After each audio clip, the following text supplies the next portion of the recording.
I'm OEA President Scott Tomorrow. Time for my weekly update. Today at the State House, the House Finance Committee accepted a substitute version of the budget bill. Good news for us is that it includes House Bill 1, the Fair School Funding Plan. We have been long advocating for a plan that meets the needs of students all across the state of Ohio. We are in this together. Educators, students, parents, members of communities, we share a fate, and we understand together that the future of our state, the future of our children depend on having strong public schools in every single community, ensuring that there's an equal opportunity to succeed regardless of a student's race or family background or income level. And that we have had an unconstitutional system for nearly a quarter of a century, and this is our time to get it right. Let's have a funding system that identifies the needs of students, funds them, and is sustainable over the long haul.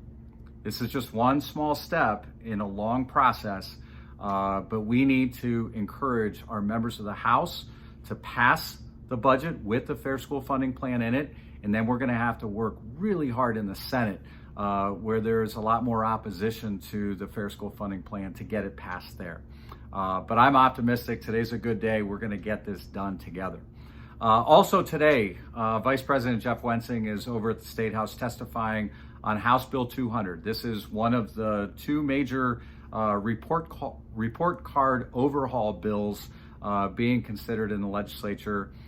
Jeff is going to testify on the importance of eliminating punitive A to F letter grades and really putting the focus, instead of on standardized test scores and the income levels of students that represents, put the focus on opportunities that schools are providing to allow for student success.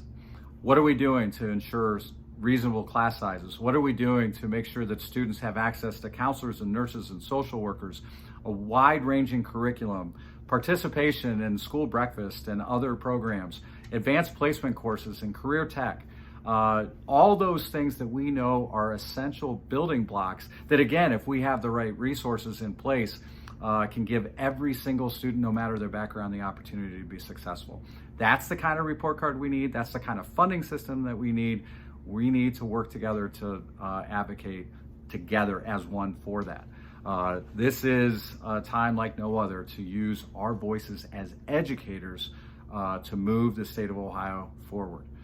A couple other quick things before I wrap up. Number one, one thing that our state badly needs is fair legislative districts. Every 10 years, and for those of you who don't know me, I am a 30-year high school social studies teacher. This is one of the lessons that I always love teaching in my government class, all about redistricting that happens every 10 years.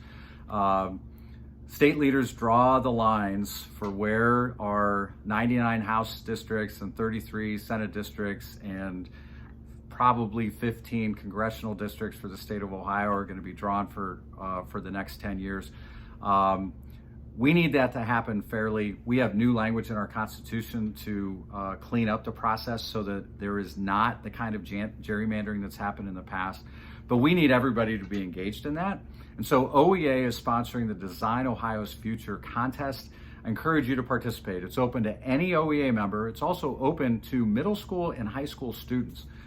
We know that if the more people that are generating maps, the more good ideas that are out there, the more options and the better our chances of getting fair maps once this whole process is finished.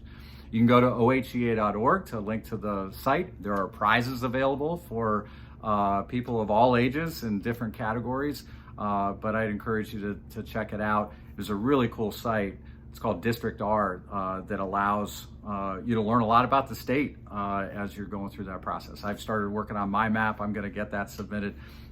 It's a lot of fun. And then finally, if you haven't done so yet, I strongly encourage those of you who are STRS members to vote in the STRS board election.